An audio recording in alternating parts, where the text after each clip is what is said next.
కూర్చోమ్మా, కూర్చోండి, అందరూ కూర్చోండి, అందరూ కూర్చొని.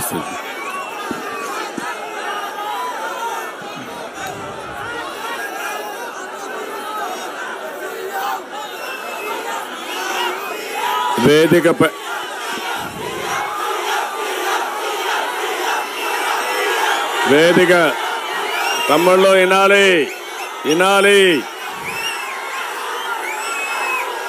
మళ్ళీ అరిసే టైం ఉంటుంది, గట్టిగా స్లోగన్స్ ఇవ్వచ్చు, డాన్స్ చేసే అవకాశం కూడా లాస్ట్ లో ఉంటుంది. ఇప్పుడు వినాలి, ఇప్పుడు ఇదే టైం. వేదిక పైన, వేదిక ముందర కూడా పెద్ద ఎత్తున ఈ కార్యక్రమానికి విచ్చేసినటువంటి తెలుగుదేశం జనసేన కార్యకర్తలందరికీ నాకు ప్రాణ సమానమైనటువంటి తిరుపతి పార్లమెంటు ప్రజానీకానికి రా కదిలిరా అని పిలిపిస్తే ఈరోజు వెంకటగిరి గర్జించింది.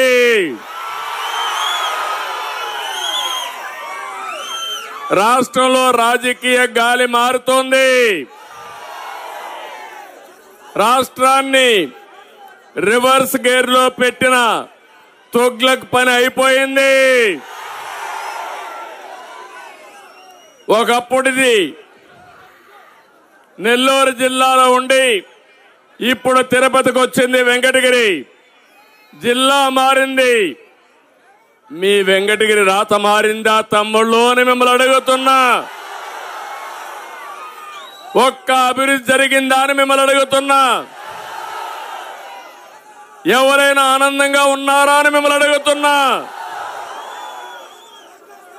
ఈ పాలన బాగా లేదని ఇప్పుడే చెప్పాడు ఆనం రామనారాయణ రెడ్డి గారు.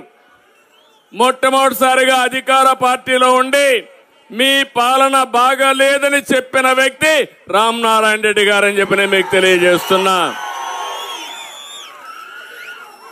మీది తప్పుడు పోకడని కూడా స్పష్టంగా చెప్పాడు.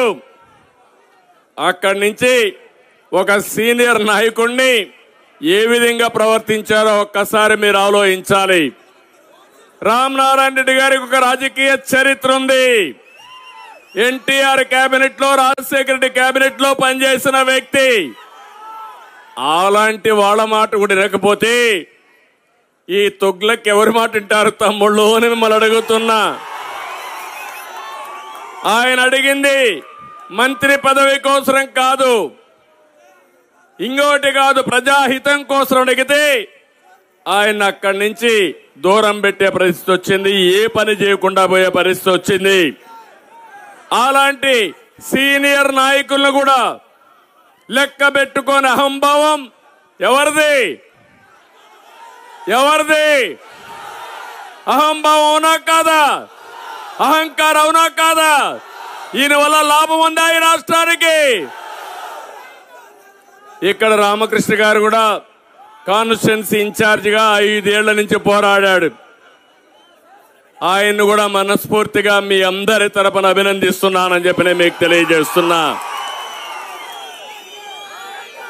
శిశుపాలుడు 100 తప్పులు చేసే వరకు శ్రీకృష్ణుడు భరించాడు అవునా కాదా? చరిత్రలో ఈ తుగ్లక్ 1000 తప్పులు చేశాడు. ఇంకా భరిస్తావా అని మిమ్మల్ని అడుగుతున్నా. భరించే శక్తి మీకుందా అని మిమ్మల్ని అడుగుతున్నా. మీ అందరికి ఓటుంది. వజ్రాయుధం 82 రోజులే కౌంట్ డౌన్ ప్రారంభమైంది. ఇప్పటి నుంచి ప్రతి ఒక్కరు కూడా ముందుకు రావాలి. ఎక్కడికక్కడ ముందుకు వచ్చి అహంకార విధ్వంస తుగ్లక్ పాలకుణ్ణి తరిమేయడానికి రా కదిలిరా కార్యక్రమానికి శ్రీకారం చుట్టాం. ఒక ఇంట్లో ఒక విషయం మీరు గుర్తుపెట్టుకోవాలి. ఇంటి పెద్ద సక్రమంగా లేకపోతే ఆ ఇల్లు బాగుపడుతుందా తమ్ముళ్ళు అని అడుగుతున్నా. ఆ కొంపగా గుల్లైపోతుందా లేదా అని మిమ్మల్ని అడుగుతున్నా. కానీ ఒక సీఎం, ఒక పాలకుడు విధ్వంసకారుడైతే ఆ రాష్ట్రం ఏమవుతుందని అడుగుతున్నా. బలైపోయిందా లేదా అని మిమ్మల్ని అడుగుతున్నాను. నేడు రాష్ట్రంలో ఇదే జరిగింది. ఒకసారి చూడండి, నేను అడుగుతున్నా, ఇక్కడ ఏ రైతైనా బాగున్నాడా? ఏ యువతకైనా ఉద్యోగం వచ్చిందా? ఏ మహిళలన్నా ఆనందంగా ఉన్నారా? నిత్యావసర వస్తువుల ధరలన్నీ అందుబాటులో ఉన్నాయా? మీకు కష్టాలు ఉన్నాయా లేదా? మీకు పేదలు కడుపు నిండా తిండి తినే పరిస్థితి వచ్చిందా? నిన్నే సంక్రాంతి పండుగ అయింది, పండుగ కూడా చేసుకోలేకపోయాం. నేనుంటే సంక్రాంతి కానుక, క్రిస్మస్ గిఫ్ట్లు అన్ని ఇచ్చేవాడు, అన్ని పోయినాయి. ఈరోజు అన్నా క్యాంటీన్ లో 5 రూపాయలకే భోజనం పెట్టా, అది పోయింది. ఎవరా కాదా? ప్రభుత్వ ఉద్యోగులు బాగున్నారా? వాళ్ళ పని అయిపోయింది. ఇప్పుడు వాళ్ళకి కావాల్సింది జీతాలు పెంచమని అడిగే పరిస్థితులు లేరు. మొదటి తారీఖు జీతం వస్తుందా లేదా? అడిగితే మళ్ళా జైలు పోతాం కాబట్టి అడగకుండా రాజీ పడే పరిస్థితికి వచ్చారు. అవునా కాదా అని మిమ్మల్ని అడుగుతున్నా. వాళ్ళ పని అయిపోయింది. ఇప్పుడు వాళ్ళకి కావాల్సింది జీతాలు పెంచమని అడిగే పరిస్థితులు లేరు. మొదటి తారీఖు జీతం వస్తుందా లేదా? అడిగితే మళ్ళా జైలు పోతాం కాబట్టి అడగకుండా రాజీ పడే పరిస్థితికి వచ్చారు. అవునా కాదా అని మిమ్మల్ని అడుగుతున్నా. ఇంకో పక్క వ్యాపారస్తులు ఏమైనా బాగున్నారా? చిరు వ్యాపారస్తులు బాగున్నారా అని అడుగుతున్నా. కుల వృత్తులు ఇక్కడే వెంకటగిరి. వెంకటగిరి అంటే మనకు గుర్తొచ్చేది చేనేత కార్మికులు, వెంకటగిరి చీర. ఏదైనా వెంకటగిరి మనం ఒకసారి అనుకుంటే చాలా బ్రహ్మాండంగా చీరలు గాని, దోత గాని ఇవన్నీ తయారు చేసి వెంకటగిరి చీర ప్రత్యేకం. అలాంటి నైపుణ్యం ఉండే చేనేత కార్మికులు ఎవరైనా బాగున్నారా అని మిమ్మల్ని అడుగుతున్నా. అందరూ మునిగిపోయారు. నేను ఒకటే చెప్తున్నాను, తెలుగుదేశం పార్టీ 50 సంవత్సరాల వయసుకే పింఛన్లు ఇచ్చాం. కష్టం వస్తే ఆదుకున్నాం. ఒకసారి 2015లో వరదలు వస్తే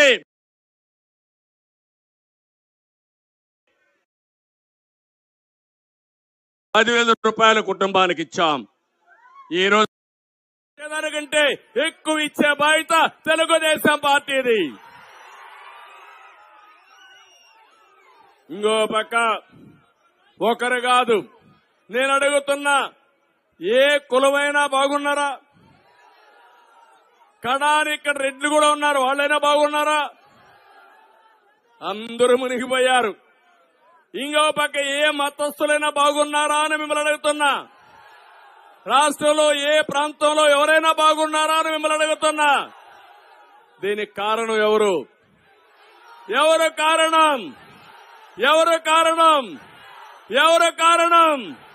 మీరు సిద్ధంగా ఉన్నారా? రాష్ట్రాన్ని కాపాడుకోవాలి. జగన్ పోవాలి, జగన్ పోవాలి. రాష్ట్రాన్ని కాపాడుకోవాలి. జగన్ పోవాలి, రాష్ట్రాన్ని కాపాడుకోవాలి. దానికి సిద్ధమా అని మిమ్మల్ని అందరిని అడుగుతున్నా. సిద్ధమైతే గట్టిగా చప్పట్లు కొట్టి మీ హర్షాన్ని, ఆమోదం తెలియజేయండి.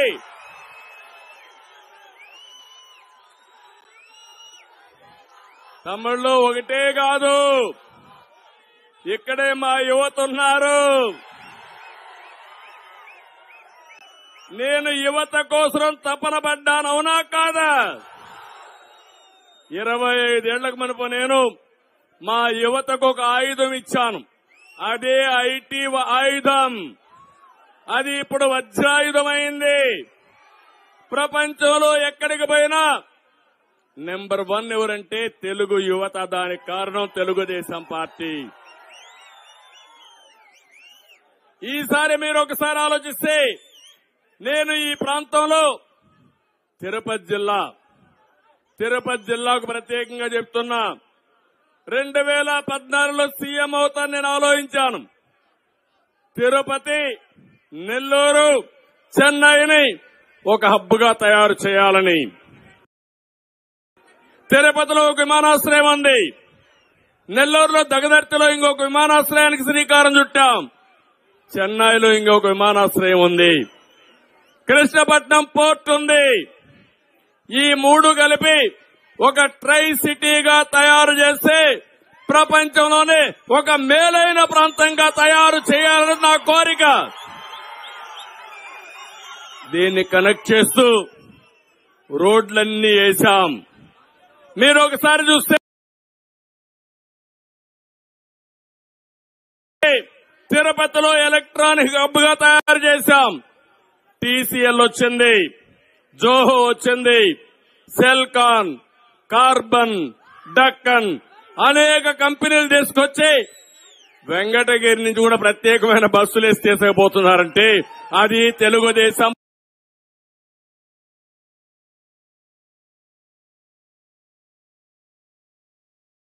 పార్టీ దూరదృష్టి. ఇంకో పక్కన ఈ ప్రాంతాన్ని ఒక ఆటోమొబైల్ హబ్ గా తయారు చేయాలనుకున్నాం. హీరో మోటార్స్ వచ్చింది, అపోలో టైర్స్ వచ్చింది. ఇంకో పక్కన మీరు చూస్తే రిపబ్లిక్ ఫోర్జ్ వచ్చింది. ఇవన్నీ తీసుకొచ్చి శ్రీ సిటీ కూడా అభివృద్ధి చేసి మీ అందరికీ ఉద్యోగాలు ఇవ్వాలంటే ఇతను వచ్చిన తర్వాత ఏం చేశాడో ఒక్కసారి మీరే ఆలోచించండి. ఇక్కడే ఏర్పేడు వెంకటగిరి మధ్యలో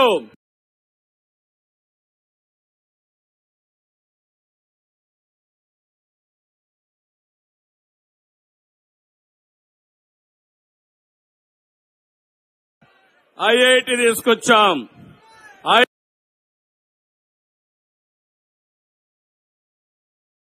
తీసుకొచ్చాం, ఐఐడిటి తీసుకొచ్చాం. తిరుపతిలో కాలేజీలున్నాయి. ఇవన్నీ కూడా ఉపయోగించుకుని భారతదేశంలోనే మంచి ఇన్స్టిట్యూషన్స్ అంతా తీసుకొచ్చి మీ పిల్లల్ని బాగా చదివించి మట్టిలో మాణిక్యాలైన ఈ పిల్లల్ని బాగా చదివిస్తే ప్రపంచాన్ని జయించే శక్తి ఈ పిల్లలకుంది. అదే నేను ఆలోచించాను. అలాంటి తీసుకొస్తే అవి కూడా పోయే పరిస్థితి వచ్చింది. ఈరోజు నేను ఒకటే అడుగుతున్నా, ఒకసారి మీరు ఆలోచించండి. సభలో తిరుమల భక్తుల కోసం 630 కోట్లతో నేను గరుడ వారధి తీసుకొచ్చా. జగన్ గంజాయి తెచ్చాడు.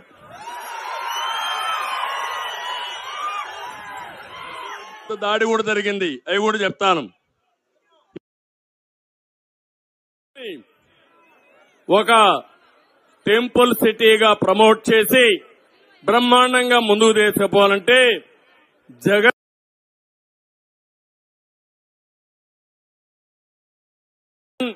దొంగ ఓట్ల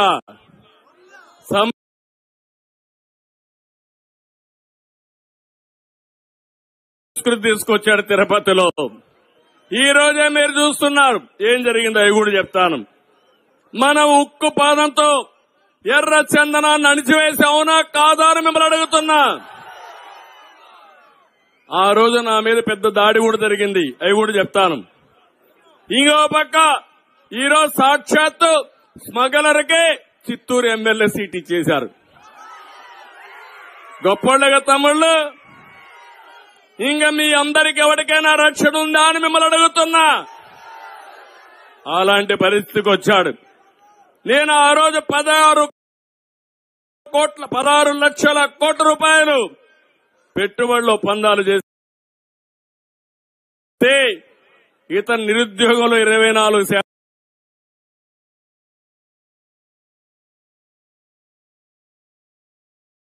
చేసి దేశంలో అందరికంటే వెనకాల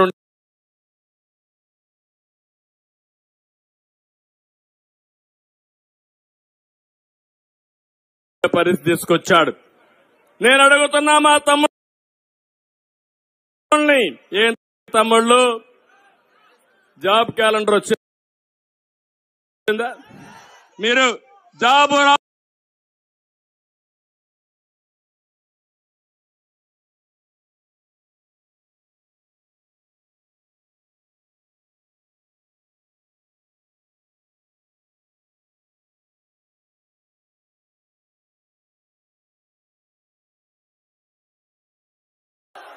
ఏం చెప్పాడు ఆ రోజు?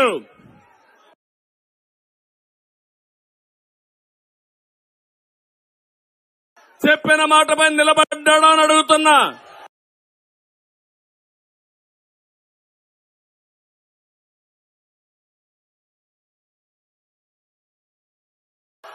అన్ని పోయే పరిస్థితి వచ్చింది.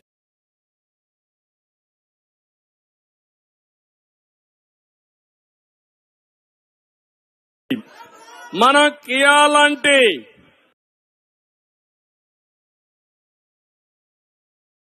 కారు ఫ్యాక్టరీని సౌత్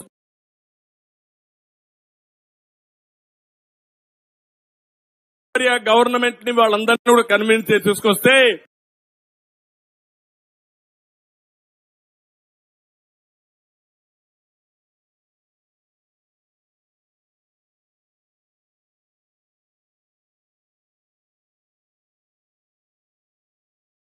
మన దగ్గరుండే అమర్ రాజేందర్ వేశాడు ఈ యొక్క సైకో జగన్. మీరు జాబు రావాలంటే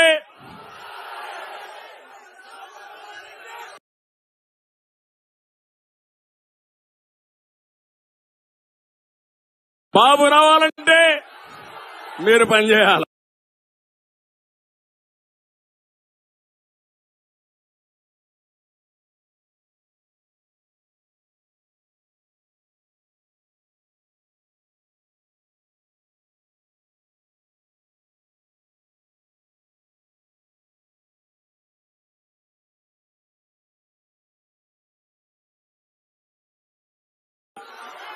ఇంట్లో పడుకుంటే లాభం లేదు. ప్రతి ఏటా జాబ్ క్యాలెండర్ అన్నాడు. ఆ క్యాలెండర్ ఎప్పుడు ప్రింట్ అవుతుందో తెలుసా తమ్ముళ్ళు? ప్రింట్ అయిందా? టీడీఆర్ బాండ్లు ఇష్యూ చేశారు. విశాఖపట్నం లేకపోతే అన్ని సిటీస్ లో మీరు చూడండి, విజయవాడ, విశాఖపట్నం, తణుకు, గుంటూరు అన్ని సిటీల్లో చేశారు. దగ్గర 25,000 కోట్ల రూపాయలు బాండ్లు ఇష్యూ చేశారు. అంటే 25,000 కోట్ల రూపాయలు దోచుకున్నారు. తెలుగుదేశం వస్తానే, జనసేన వస్తానే ఎంక్వైరీ చెప్పిస్తా, వీళ్ళని బోనెక్కిస్తా, తప్పకుండా అలాంటి వాళ్ళని శిక్షించే బాధ్యత మంది. ఇది ఒక ఉదాహరణ. రెండో ఉదాహరణ,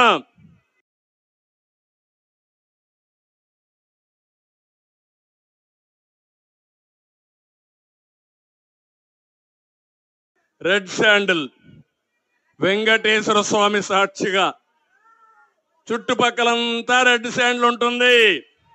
అది కూడా ఒక్క రోజులో పెరిగేది కాదు. 50 ఏళ్ళు 60 ఏళ్లు పెరిగితే బాగా వుడ్ ఏర్పడి సీజన్డ్ అయి దాంట్లో వాల్యూ వస్తుంది.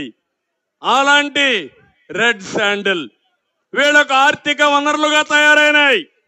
స్మగ్లర్స్ ని ప్రమోట్ చేశారు. ఒకప్పుడు మీరు చూస్తే నేను రెడ్ శాండిల్ కోసం నిర్మోహమాటంగా ఉక్కు పాదం మోపాను. ఆ రోజు రెడ్ శాండిల్ ఎవరైతే స్మగిల్ చేస్తారో 32 మంది కూడా చనిపోతే నేను ఆ రోజు చెప్పాను, ఇది నా తప్పు కాదు, ఎవరు రావద్దండి, దీన్ని కాపాడే బాధ్యత నాదని నేను చెప్పి గట్టిగా ముందుకు పోయాను మీకోసం. ఈ రోజు 5 ఏళ్లలో ఎక్కడైనా ఒక్క దిక్కడైనా పట్టుకున్నారా అని మిమ్మల్ని అడుగుతున్నా. దొంగ వ్యాపారం చేసే వాళ్ళందరికీ రెడ్ కార్పెట్ వేశారు. తిరుపతిలో చేస్తే పోలీస్ ఎస్కార్ట్లు పెట్టి ఎక్కడికి పంపించాలనో అక్కడికి పంపిస్తున్నారంటే వీళ్ళు మనుషులా, రాక్షసులా అని మిమ్మల్ని అడుగుతున్నా. దేవుడు క్షమిస్తాడా అని మిమ్మల్ని అడుగుతున్నా. ఇప్పుడే నరసింహ యాదవ్ చెప్పాడు, వెంకటేశ్వర స్వామి దేవాలయం ఎంత అపవిత్రమైపోతా ఉంది తమ్ముళ్ళు. ఈరోజు మనం రామాలయం అయోధ్యలో 490 సంవత్సరాల తర్వాత రామాలయం కడుతున్నామని దేశం అంతా చాలా ఉత్సాహంగా చూస్తా ఉంటే వెంకటేశ్వర స్వామి కలియుగ దేవుడు, న్యాయాన్ని ధర్మాన్ని కాపాడే వ్యక్తి, తప్పు చేస్తే ఎప్పుడో కాదు ఈ జన్మలోనే శిక్ష వేసే వ్యక్తిని ఆ దేవాలయాన్ని అపవిత్రం చేస్తున్నారు. నాకు ఇంటి దైవం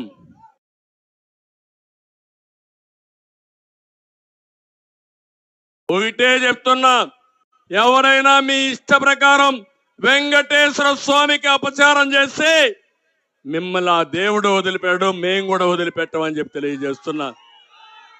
ఈ మధ్య కొండపైకి పోయారా మీరు ఎవరైనా? అన్నదానం బాగుందా? బాగుందా అన్నదానం?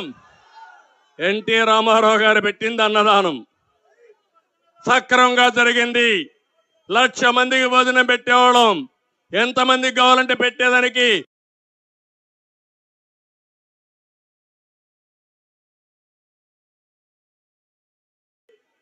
కార్పస్ ఫండ్ కూడా వచ్చింది. నేనే ప్రాణదానం ప్రారంభించాను. ఆ రోజే నా మీద పెద్ద దాడి జరిగింది. ఆ వెంకటేశ్వర స్వామి నన్ను కాపాడాడు, మళ్ళీ రాష్ట్రాన్ని కాపాడడం కోసం. అలాంటి తిరుమల తిరుపతి దేవస్థానాన్ని అపవిత్రం చేసే పరిస్థితికి వచ్చారు. అందుకే మిమ్మల్ని అందరినీ కోరుతున్నా, ఒక రెడ్ శాండిల్ వ్యాపారం చేసే స్మగ్లర్లకి ఒక డెన్ గా తయారయ్యే పరిస్థితి వచ్చింది. అది నా ఆవేదన. వీళ్ళకు ఆర్థిక వనరులుగా తయారైనాయి. స్మగ్లర్స్ ని ప్రమోట్ చేశారు. ఒకప్పుడు మీరు చూస్తే నేను రెడ్ శాండిల్ కోసం నిర్మోహమాటంగా ఉక్కు పాదం మోపాను.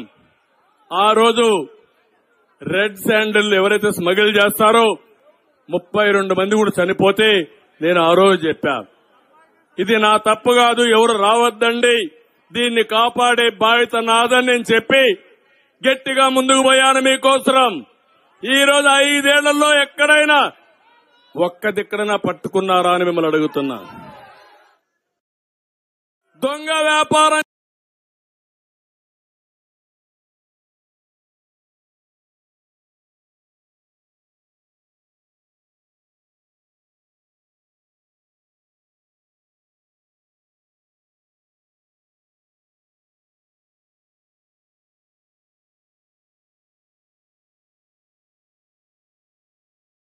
చేసే వాళ్ళందరికీ రెడ్ కార్పెట్ వేశారు.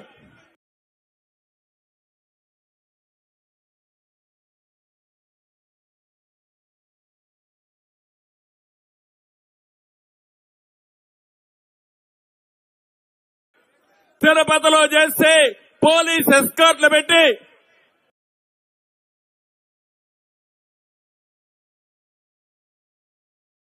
ఎక్కడికి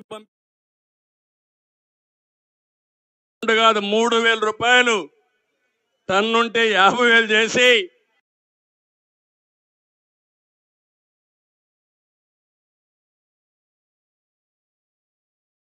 మొత్తం అమ్మేసే పరిస్థితి వచ్చారు. అక్రమ మైనింగ్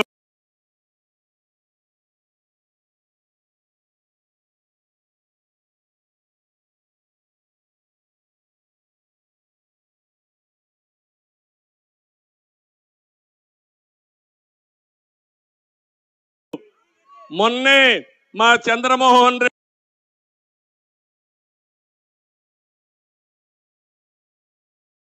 ప్రజా సంపద సమాజానికి ఉపయోగించాలి. ఈ దుర్మార్గులు భవిష్యత్తులో ఎవరొచ్చినా అవకాశాలు ఉండకూడదని దోచేశారు. ఇదే కాకుండా ఈ రెంట్లోనే 7,500 కోట్లు. ఇది కాకుండా ఇసుక దొరుకుతా ఉందా తమ్ముళ్ళు? దొరకతా ఉందని మిమ్మల్ని అడుగుతున్నా. 45 లక్షల మంది భవన నిర్మాణ కార్మికుల పట్టగొట్టిన వ్యక్తి ఈ జగన్మోహన్ రెడ్డి, అవునా కాదా అని మిమ్మల్ని అడుగుతున్నా. ఉచిత ఇసుక ఇచ్చాం మనం. ఇప్పుడు వీళ్ళు చేసిందేంటి? దోపిడీ. ఎక్కడ కాలువ కనపడినా, ఎక్కడ నది కనపడినా దోపిడీ దోపిడీ. అవి కూడా మనం తొందరలో వస్తాం. వెరైటీస్ పోయింది, మీ పక్కనే మంగంపేట వెరైటీస్ మొత్తం దోచేశారు. గ్రనైట్ మొత్తం హస్తగతం చేసుకున్నారు. లెటరైట్ పోయింది. మొన్నే బీచ్ శాండ్ కూడా టెండర్ పెట్టారు, కోర్టు ఆపింది. లైమ్ స్టోన్ పోయింది. కడాని మీ పొలంలో ఉండే మట్టి కూడా మీరు తీసుకుపోవడానికి వీలు లేదు. అది కూడా చెన్నైకి తీసుకెళ్లిపోతున్నారు. నేను ఆ విషయం కూడా చెప్తాను తమ్ముళ్ళు. ఏ నియోజకవర్గంలో ఎమ్మెల్యేలు ఏమేం చేస్తున్నారో ఆ విషయాలు కూడా మీకు వివరించి చెప్తాను. ఇప్పుడు ఇవన్నీ జరిగిన తర్వాత జగన్మోహన్ రెడ్డికి ఓటమి భయం పట్టుకునింది. ఓడిపోతామనేది అయిపోయింది. ఓడిపోతాడా లేదా? ఇలాంటి దుర్మార్గుడు గెలిచి మనం ఓడిపోవాలా అని మిమ్మల్ని అడుగుతున్నా. ప్రజలు గెలవాలి, జగన్ పోవాలి. ఏ పాలకుడైనా తన హయాంలో అభివృద్ధి కావాలని అభివృద్ధి చూసి ఓట్లు అడుగుతాడు. ఈ దుర్మార్గుడు మాత్రం విధ్వంస విధానాలతో దోపిడీతో రాష్ట్రాన్ని నాశనం చేసి ఇప్పుడు దొంగ ఓట్ల కోసం తాపత్రయం పడుతున్నాడు. తిరుపతి పార్లమెంట్ ఎన్నికల్లో, మున్సిపల్ ఎన్నికల్లో, పట్టభద్రుల ఎన్నికల్లో ఎక్కడ చూసినా అన్యాయం చేశారు. ఒక చంద్రగిరి నియోజకవర్గం నిన్న చూస్తే 1,15,000 ఓట్లు. అక్కడ ఒక పెద్ద వీరప్పన్ ఉన్నాడు. ఆ వీరప్పన్ 1,15,000 ఓట్లు దొంగ ఓట్లు చేశాడు. ఆయనకు ఒత్తాసు పలికేది ఈ ముఖ్యమంత్రి. కబద్దార్, జాగ్రత్తగా ఉండండి. ఎవడిని వదిలిపెట్టమని మీ అందరికి హెచ్చరిస్తున్నా. మొన్నే పార్లమెంట్ ఎన్నికల్లో రిటర్నింగ్ ఆఫీసర్గా ఉన్నటువంటి ఆర్ఓగా ఉన్న వ్యక్తి శిరీషాని ఆయన మొత్తం అన్యాయం చేశాడు. అన్నమయ్య కలెక్టర్గా ఉన్నాడు, ఆయన్ని సస్పెండ్ చేశారు. ఈ రోజు కూడా తహసీల్దార్ని సస్పెండ్ చేశారు, డిప్యూటీ తహసీల్దార్ని సస్పెండ్ చేశారు. మన ఎంపీ అభ్యర్థి మాజీ మంత్రి లక్ష్మి గారు ఇప్పుడు ఎస్పీలు, డిఎస్పీలు అందరూ ఆవిడ ఇంటికి క్యూ కడుతున్నారు. ఇప్పుడు ఎందుకు? కోర్టులో కేసు ఉంది, విత్డ్రా చేసుకోమని. విత్డ్రా చేయం. మిమ్మల్ని బోనెక్కించే బాధ్యత తెలుగుదేశం పార్టీ తీసుకుంటుంది. ఓట్ల దొంగల్ని క్షమించాలని మిమ్మల్ని అడుగుతున్నా. ఇది నేరం అవునా కాదా? మనిషి బ్రతికుండంగానే మిమ్మల్ని చంపేసిన వ్యక్తులు వీళ్ళు మనుషులా అని మిమ్మల్ని అడుగుతున్నా. అందుకే ఒకటే నేను కోరుతున్న యువతని, తమ్ముళ్ళు ధైర్యంగా ఉండండి. ఊరూరులో యువత ఒకటి కావాలి. దుర్మార్గుల రైళ్లు గుండెల్లో రైళ్లు పరిగెత్తించాల్సిందిగా నేను మిమ్మల్ని అందరినీ కోరుతున్నా. ఇంకో పక్క ఈ ప్రభుత్వం ఎలాంటి ప్రభుత్వం అంటే పెండింగ్ బిల్లులు, కాంట్రాక్టుల ఆత్మహత్యలు, ఉద్యోగాలకు ఉపాధి గండి. నేను ఒకటే మీరు గుర్తుపెట్టుకోవాలి, ఈ ప్రభుత్వం వల్ల నష్టపోని వర్గం లేదు, నష్టపోని గ్రామం లేదు, నష్టపోని వ్యక్తి కూడా లేడు.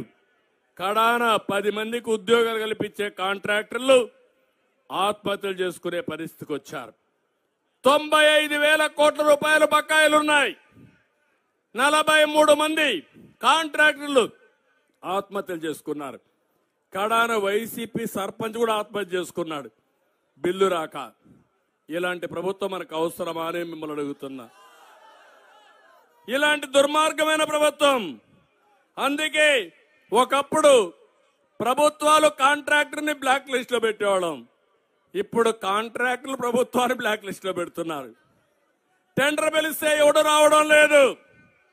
రివర్స్ టెండర్ అనే పేరు పెట్టి రాష్ట్రాన్ని రివర్స్ గేర్ లో నష్టపరిచిన వ్యక్తి ఈ జగన్మోహన్ రెడ్డి అని చెప్పి కూడా నేను మీకు తెలియజేస్తున్నా.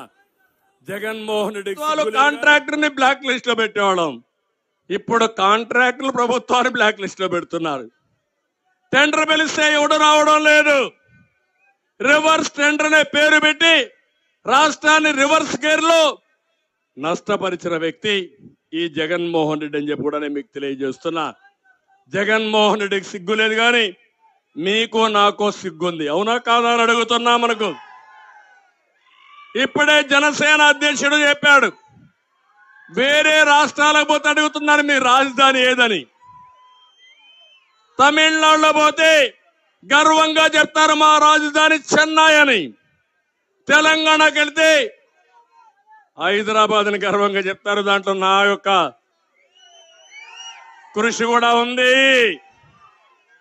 బెంగళూరు పోతే, కర్ణాటకకు పోతే మా రాజధాని ఏమిటంటే బెంగళూరు అని చెప్తాడు. నేను అడుగుతున్నా, ఇప్పుడు మీ రాజధాని ఏది?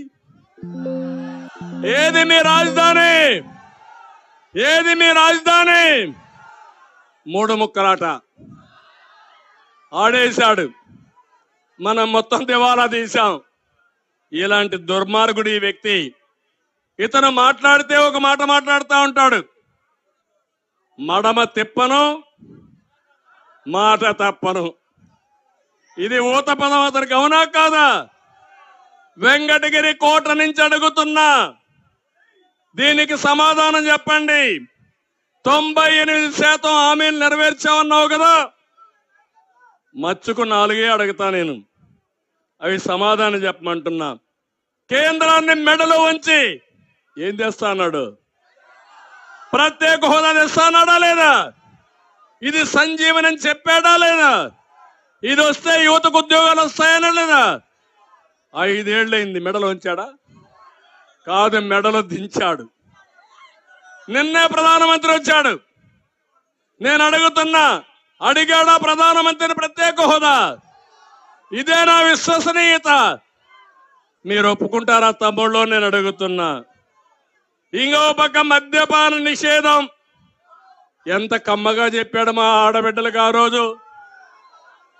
మద్యపాన నిషేధం చేసిన తర్వాతనే మీ ఓటు అడగతా. మద్యపాన నిషేధం చేయకపోతే మీరు ఓటు వేయిద్దని చెప్పాడా లేదా అని మిమ్మల్ని అడుగుతున్నా. ఈరోజు ఏం చేశాడు? సొంత బ్రాండ్లు పెట్టాడు, నాసిరకం బ్రాండ్లు పెట్టాడు, మన జీవితాలతో ఆడుకున్నాడు. 36,000 కోట్ల రూపాయలు మద్యాన్ని తాకట్టు పెట్టి 25 ఏళ్లకు అప్పు తీసుకొచ్చాడు. ఇది మాట తప్పడం అవునా కాదా? విశ్వసనీయత ఉందా ఈ వ్యక్తికి? ఓటు అడిగే హక్కు ఉందా ఈ వ్యక్తికి? ఇది అయిన తర్వాత సిపిఎస్ రద్దు. ఏం చెప్పాడు? ఒక వారం అంతేనా? ఇది పెద్ద సమస్య.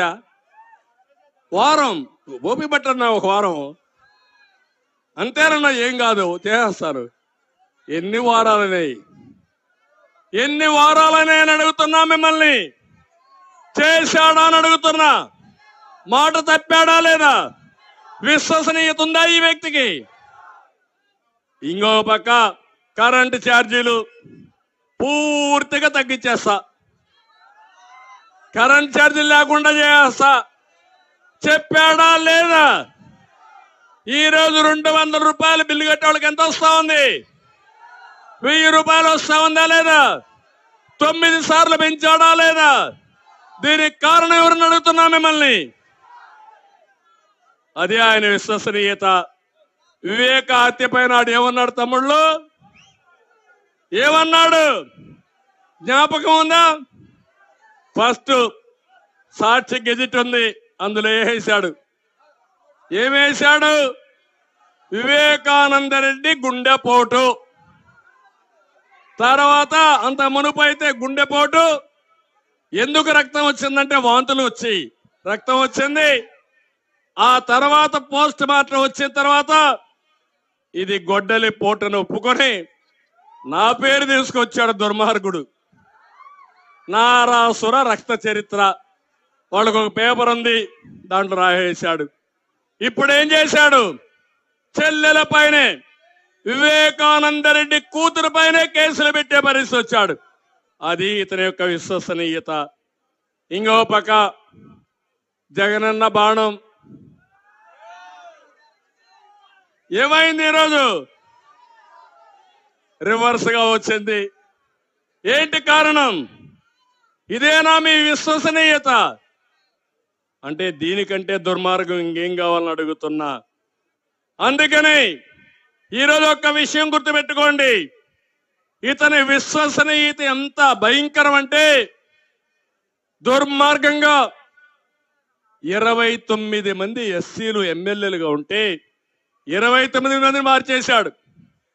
ఈ ఊర్లో చెత్త ఇంకొక ఊరికి, ఆ ఊర్లో చెత్త మీ ఊరికి, మిమ్మల్ని మోసం చేసి ఓట్లు వేయించుకొని మళ్ళా మొత్తాన్ని ఫినిష్ చేయడానికి.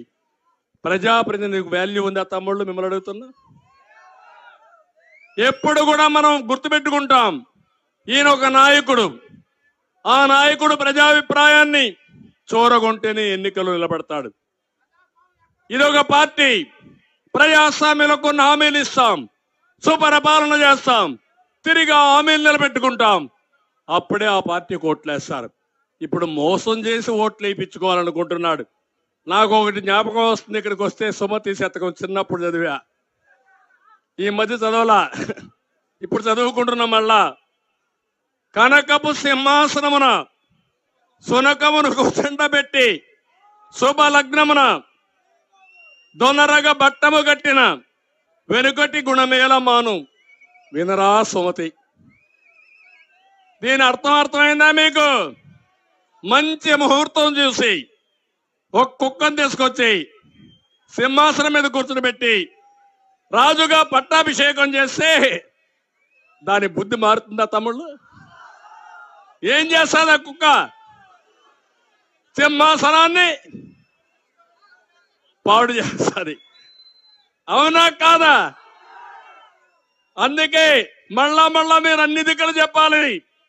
కనకపు సింహాసనమున సునకమును కూర్చుండబెట్టి శుభ లగ్నమున దొనరగా బట్టము కట్టిన వెనుకటి గుణమేల మాను వినరా సుమతి. ఆ రోజు మీకు అందరికీ తెలుసు, ఈయన ఒక ఫ్యాక్షన్ లీడర్ అని, నేరస్తుడని తెలుసు, మానసిక రోగి అని తెలుసా లేదా మీకు? కానీ ఒక్కసారి అన్నాడు, ముచ్చటపడిపోయారు. తల మీద చేయి పెట్టాడు, ఒక్క ఛాన్స్ అన్నాడు, తల మీద చేయి పెట్టాడు, బుగ్గల్ని విరాడు, మీరంతా కూడా ఐస్ అయిపోయారు. ఈరోజు మనం అంతా కూడా ఆహుతి అయిపోయాం. అవునా కాదా అని మిమ్మల్ని అడుగుతున్నా. అందరూ నష్టపోయాం. అందుకే నేను మిమ్మల్ని అందరినీ ఒకటే కోరుతున్నా. ఇక్కడ వెంకటగిరిలో ఇప్పుడు కొత్త పిచ్చిగాడు ఒక ఆయన వచ్చాడు, ఇక్కడికి ఇన్ఛార్జిగా వచ్చాడు. ఆయన ఇసుక దోపిడీ పెన్నా నదిలో, తుమ్మల తలూరులో, పాలూరులో, రాజుపాలెంలో 120 ఎకరాల్లో తెల్లరాయి అక్రమ తవ్వకాలు, ఈయనకి దీంట్లో వాటా. మొలకల కండ్ల సిద్ధయ్య కొండను విధ్వంసం చేశారు. వెంకటగిరి, రాపూరు, కలువాయి, సైదాపూర్ మండలాల్లో భూ కబ్జాలు. ఇది ఈయన భాగవతం. ఎమ్మెల్యే ఇన్ఛార్జ్ అయినప్పుడు ఈయన చేస్తే రేపు ఎమ్మెల్యే అయితే మీరు ఏమవుతారు తమ్ముళ్ళు? గోయిందా గోయిందా. అలాంటి వ్యక్తిన సూడూరుపేటలో ఒక ఆయన ఉన్నాడు, కలివేటి, అక్రమ ఇసుక దందా, గ్రావెల్ దందా, అక్రమ బియ్యం రవాణా, లిక్కర్ దందా, గంజాయి, క్రికెట్ బెట్టింగ్లు, ఏది చూసినా ఆయనే కేర్ ఆఫ్. ఇతని మనుషులు స్వర్ణముఖి, కాళంగి నదుల్లో ఇసుక మాఫియా మొత్తం దోచేస్తున్నారు. జగన్మోహన్ రెడ్డి రిషికొండను బోడిగుండు చేసి ఆ స్ఫూర్తితో శివనంబేడు కొండకు గుండు కూడా వేశాడు. ఈయన ఒక పెద్ద నాయకుడు, ఇప్పుడు టికెట్ కూడా లేదు. ఏం చెప్పాలి వీళ్ళని? ఇంకో పక్క గూడూరు, ఆయన పేరే వరప్రసాద్. ప్రసాద్ అలాగా మింగేశాడు మొత్తం చేసి. ఒక పని కాదు, మామూళ్ళు వసూలు చేయడానికి కుమారుని పెట్టుకున్నాడు. 4,500 కోట్ల రూపాయలు విలువ చేసే సిలికా శాండ్ ని జగన్ ఒక పక్క, ఈయన ఒక పక్క మేసేశారు. ఎంత దుర్మార్గమో చూడండి. ఈయన వాటా ఎంత ఇది చెప్పాలి. అది వద్దాం, ఇక్కడ కాదు కదా. క్లబ్బుల్లో డాన్స్ చేసేవాళ్ళు, మహిళా సంక్షేమం గురించి మాట్లాడతారు. ఏం చెప్పాలి? ఇంకో పక్క సర్వేపల్లి, ఈ నియోజకవర్గమే, కాకాణి, కోర్టులో ఫైళ్లు దొంగ మద్యం రవాణా చేసి పట్టుబడ్డ వ్యక్తి, స్టోర్ చేసి, ఆయనైతే ఇంకా KGF 3 తయారు చేసిన వ్యక్తి. ఆయన వ్యవసాయ మంత్రిని రాష్ట్రంలో ఎవరు తెలియదు కానీ మొత్తం సర్వేపల్లి మొత్తం దోచేసుకున్నాడు. గ్రావెల్ దోపిడీ 1000 కోట్లు. ఇంకో పక్క ఎక్కడ చూసినా మొత్తం నెల్లూరు జిల్లాను కొనే శక్తి వచ్చేసింది. అప్పుడే మిమ్మల్ని కూడా కొనేస్తారు రేపు. ఆ పరిస్థితిలో ఉన్నారు. సత్యవేడు పాపం రబ్బర్ స్టాంపు ఆయన్ని మొత్తం అక్కడ ఒక ఆయన ఉన్నాడు, పెద్దిరెడ్డి, పెద్ద మనగాడు, మామూలు పుడింగ్ కాదు ఆయన. రాష్ట్రంలో మొత్తం మైనింగ్ అంతా దోచుకుని అరిగించుకునే సత్తా ఆయనకుంది. మాట్లాడితే మన మీద దాడులు. అంటే ఎక్కడికి పోతున్నారని నేను అడుగుతున్నా. మొత్తం అక్కడంతా కూడా ఇష్టానుసారంగా ఇసుకంతా దోచుకుని ఆందోళన చేస్తా ఉన్నా వదిలిపెట్టకుండా చెన్నైకి పంపించిన పెద్ద దొంగల వీళ్ళు. ఇంకో పక్కనే కాళాశ్రీ, బియ్యపురెడ్డి ఆరతి కర్పూర మారిగా మింగేస్తున్నాడు ఈ బియ్యపురెడ్డి. నాకైతే కళ్ళు తిరుగుతున్నాయి వీళ్ళ చూస్తా ఉంటే. ఇంత దుర్మార్గులు వస్తారా రాజకీయాలకని. ఇంకో పక్కన మీరు చూస్తే ఇతను 5 ఏళ్లలో బడా చోర్ 2000 కోట్లు జిల్లాలోనే కాదు రాష్ట్రంలోనే మొట్టమొదటిగా ఓడిపోవాల్సిన వ్యక్తి నెంబర్ 1లో ఈయన ఉండాలని మనస్ఫూర్తిగా ఆకాంక్షిస్తున్నా.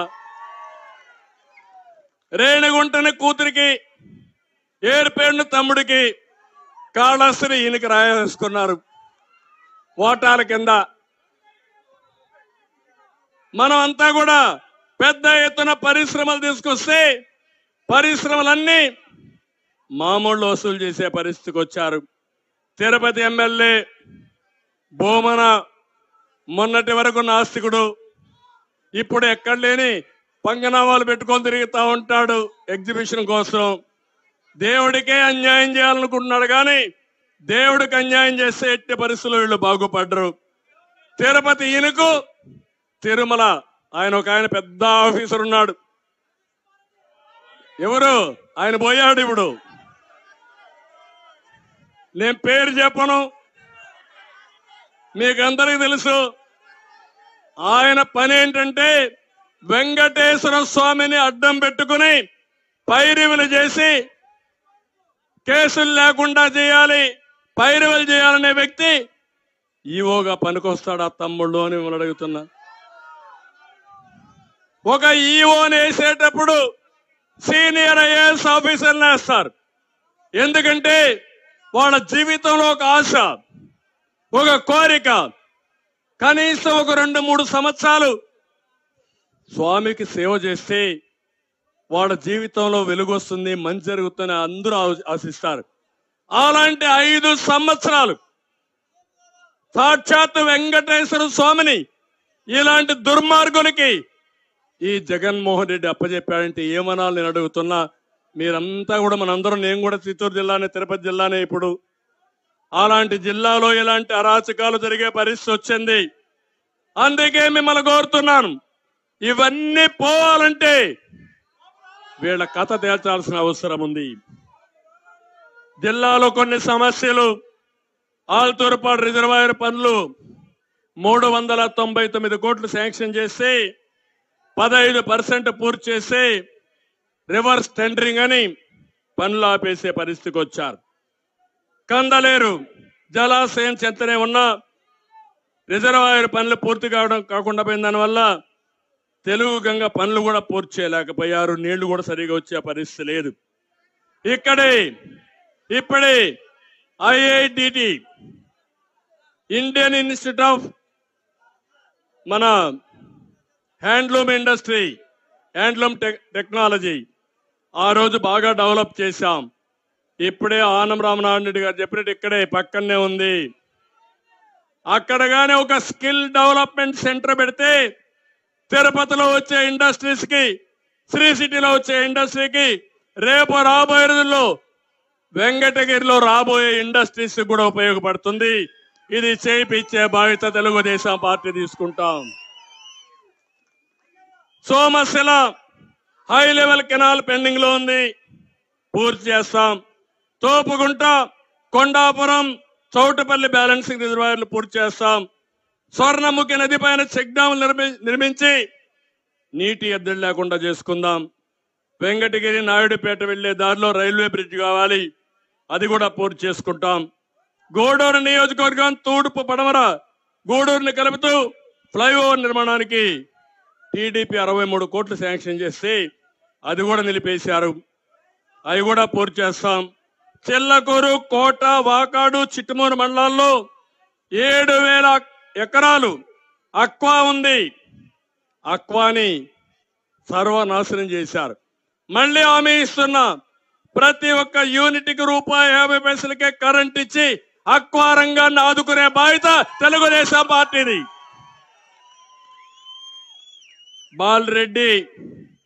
బాలిరెడ్డిపాళెం, గంగనపాళెం మధ్య స్వర్ణముఖి నది పైన బ్రిడ్జి కావాలన్నది కూడా చేస్తాం. నేను ఒకటే మిమ్మల్ని అందరినీ కోరుతున్నా, నేను గాని, తెలుగుదేశం పార్టీ గాని, జనసేన గాని, మేము వచ్చింది అధికారాన్ని ఆశించి కాదు, ఈ రాష్ట్రాన్ని కాపాడుకోవాలి. నేను చూడని అధికారం ఏమీ లేదు నాకు.